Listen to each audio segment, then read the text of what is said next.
तो जो वेलोसिटी आई है बेटे हमारी ना लगभग और लगभग स्पीड ऑफ लाइट के कंपेरेबल में आई है। ओके, तो ध्यान से सुन, अब ध्यान से सुन कि मुझे जो फॉर्मूला पढ़ना होता है वो बेसिकली हाइड्रोजन एटम के लिए पढ़ना होता है। अब अगर हाइड्रोजन एटम की बात करते हो आप लोग तो ध्यान से देख बेटे क्या कि हाइड्रोजन एटम के लिए जेड का वैल्यू होता है 1। ओके, तो वहाँ पर जो वेलोसिटी आएगा वो कितना आएगा 2.18 इंटू 10⁻⁶ मीटर पर सेकंड डिवाइड बाय में बेटे n।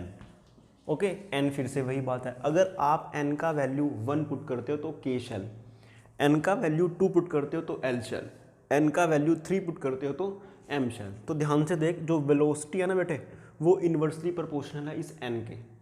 तो कहने का मतलब ये है कि जैसे जैसे आप n की वैल्यू बढ़ाओगे तो जो रफ्तार है वो धीरे धीरे कम होती रहेगी। होनी चाहिए नहीं होनी चाहिए भाई? कैसे?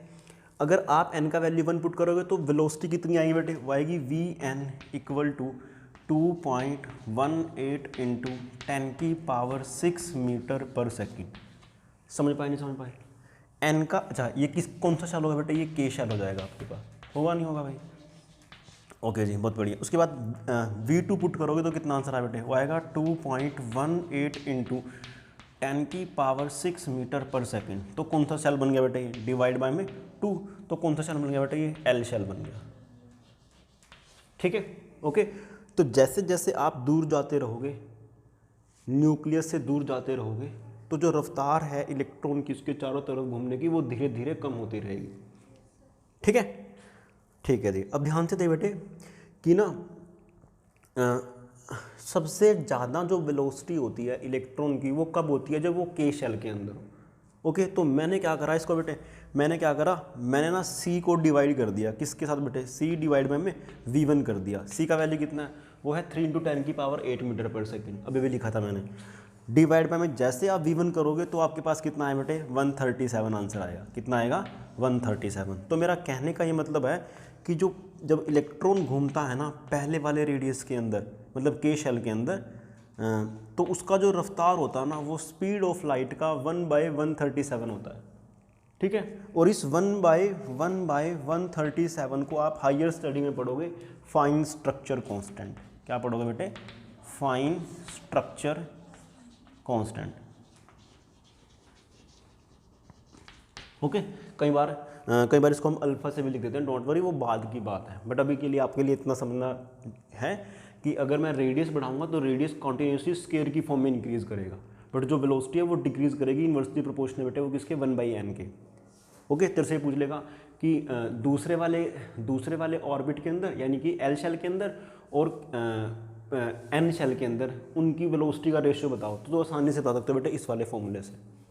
कितना रेशियो आएगा वो आसानी से निकल जाएगा, इस तरह के क्वेश्चन बन जाते हैं, डोंट वरी।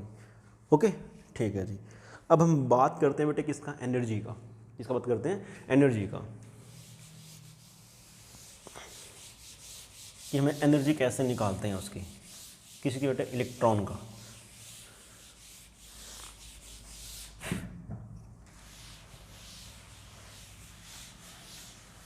कि किसी शेल के अंदर उसका एनर्जी कितना होता है, हमें वो चीज़ निकालनी है बेटे।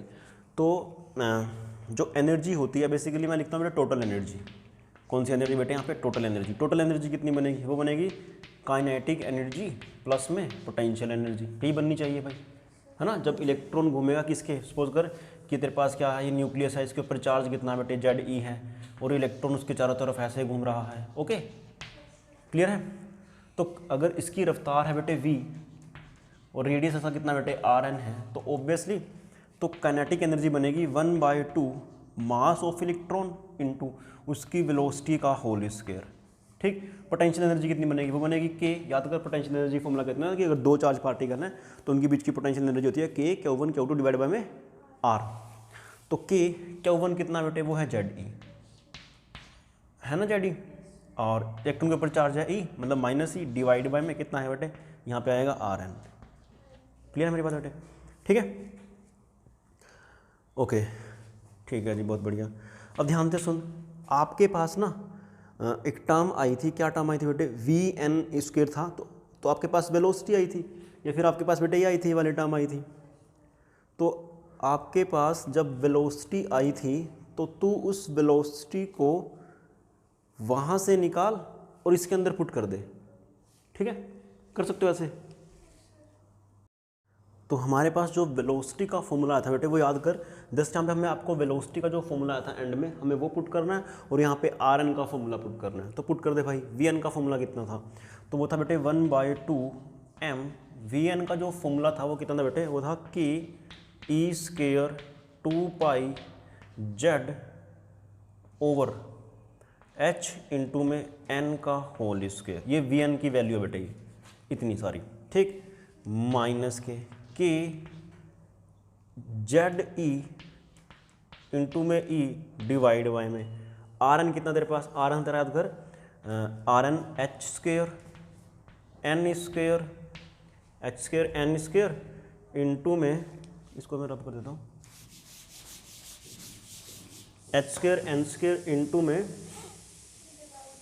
डिवाइड था मतलब वो ऊपर चला जाएगा, कितना है बेटे, वो आएगा 4π स्क्वेयर m के ई स्क्वेयर इंटू में जेड बेटे, यही है ना। यहाँ देखना कोई गड़बड़ ना कर दूँ मैं कभी भी, ओके। इसको सोल्व आउट कर ले तो कितना आंसर आएगा तेरे पास, देख वह तेरे पास 1/2m के स्क्वेयर बेटे ध्यान सुन, यहाँ से के है ना, तो ये के स्क्वेयर आ गया। ई स्क्वेयर है तो कितना बेटे यहाँ पे आया ई की पावर 4, तो 2 है तो 4 आया, 4π square Z square divided by में यहाँ पे आएगा बेटे एच स्क्वेयर इंटू में एन स्क्वेयर, ठीक है। बेसिकली ना तेरी ये काइनेटिक एनर्जी के लिए भी एक्सप्रेशन आ सकता है ये चीज़, ओके। सिमिलरली माइनस की पोटेंशियल एनर्जी कितनी बनेगी, वो बनेगी, ध्यान से दे बेटे, m आया तो m मैंने यहाँ लिख दिया, ओके, m यहाँ पर आ गया, ठीक है जी। k इंटू के तो वो बना के स्क्वेयर, बना नहीं बना भाई, e इंटू ई स्क्वेयर, और ई स्क्वेयर ये रहा तेरा कितना बना बेटे, e की पावर 4 बना, 4 तेरा है यहाँ पर, पाई स्क्वेयर रहा ये वाला, और जेड इंटू जेड कितना बना बेटे, वो जेड स्क्वेयर बनेगा, ओके, डिवाइडेड बाय में कितना आया है एच स्क्वेयर इंटू में एन स्क्वेयर। ध्यान से देख कि तेरे पास एक्सप्रेशन आ जाएगा किसका बेटे, पोटेंशियल एनर्जी का, ओके, यस और नो। ध्यान से देख बेटे कि ये जो एक्सप्रेशन है ना, ये वाली जो एक्सप्रेशन है और ये वाली एक्सप्रेशन है सेम टू सेम है लगभग, यहाँ पे बस जस्ट 1/2 आ रहा है, नहीं आ रहा। तो अगर आप इसको 1/2 मान लो, माइनस के 1 करोगे तो आपके पास कितना आंसर आया बेटे, माइनस के 1/2 आएगा, नहीं आएगा भाई, यस और नो। तो बेसिकली जो तेरे पास टोटल एनर्जी आएगा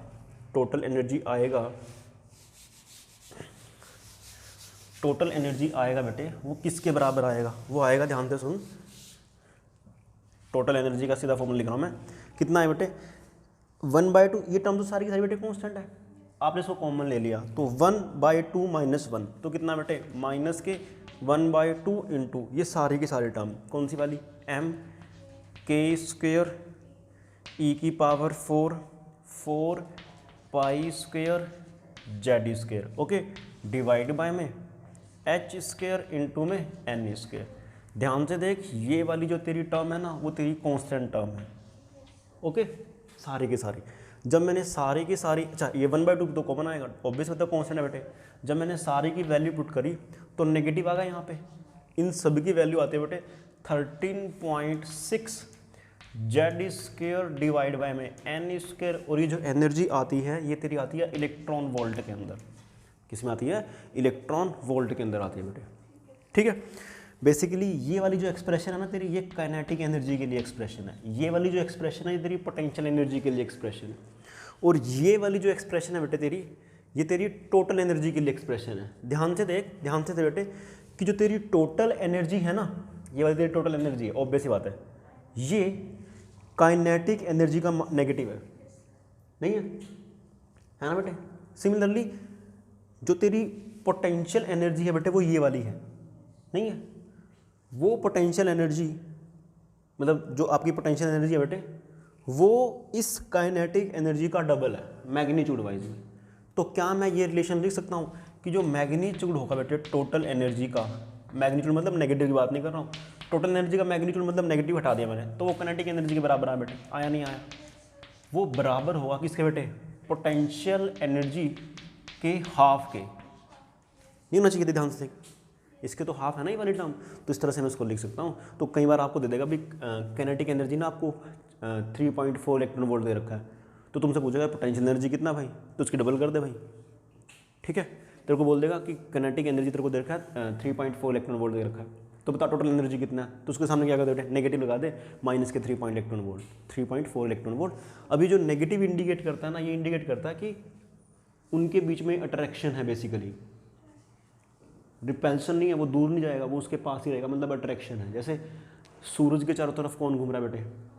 अर्थ घूम रहा है, तो वहाँ पे ग्रेविटेशन पोटेंशियल एनर्जी कितनी आती है? -G capital M small m divide by r। वो माइनस किसको रिप्रेजेंट कर रहा है? उस चीज़ को रिप्रेजेंट कर रहा है कि वो अट्रैक्शन उनके बीच में। तो वही कहानी है बेटे यहाँ पर भी, ठीक है। ओके जी, बहुत बढ़िया। अब आगे सुन ध्यान से, थोड़ा सा और रहता है, इसको मैं रब कर देता हूँ।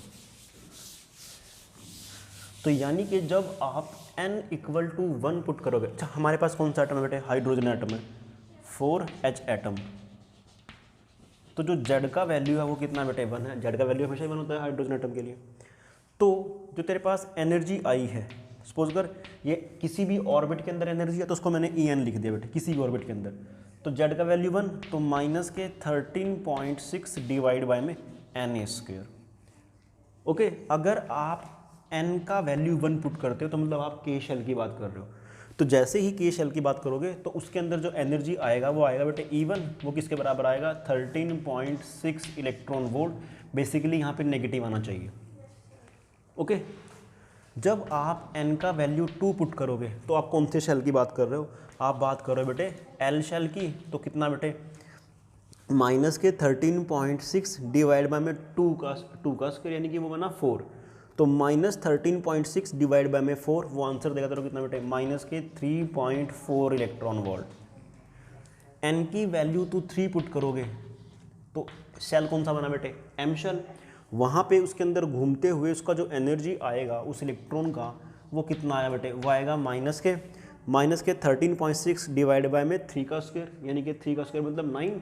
तो -13.6 डिवाइड बाय में 9, तो वो तेरे पास आंसर देगा माइनस के 1.51 इलेक्ट्रॉन वोल्ट। ओके, सिमिलरली जब आप n की वैल्यू पुट करोगे बेटे 4, तो कितना आंसर देगा वो आपके पास? वो देगा E4 किसके बराबर देगा बेटे? माइनस के 13.6 डिवाइड बाय में 4 का स्क्वायर, यानी कि 4 स्क्वायर मतलब 16। तो -13.6 डिवाइड बाय में 16, तो वो आंसर देगा माइनस के 0.85 इलेक्ट्रॉन वोल्ट। ठीक है, हो सके तो आप इन सब वैल्यूज़ को याद कर लो, ठीक है। और इवन आपको इनका डिफरेंस भी अगर याद हो जाएगा तो बहुत मज़े वाली बात है वो, तो क्वेश्चन सोल्व करते हुए आपको आसानी रहेगी और कोई प्रॉब्लम भी नहीं आएगा, ठीक है बेटे।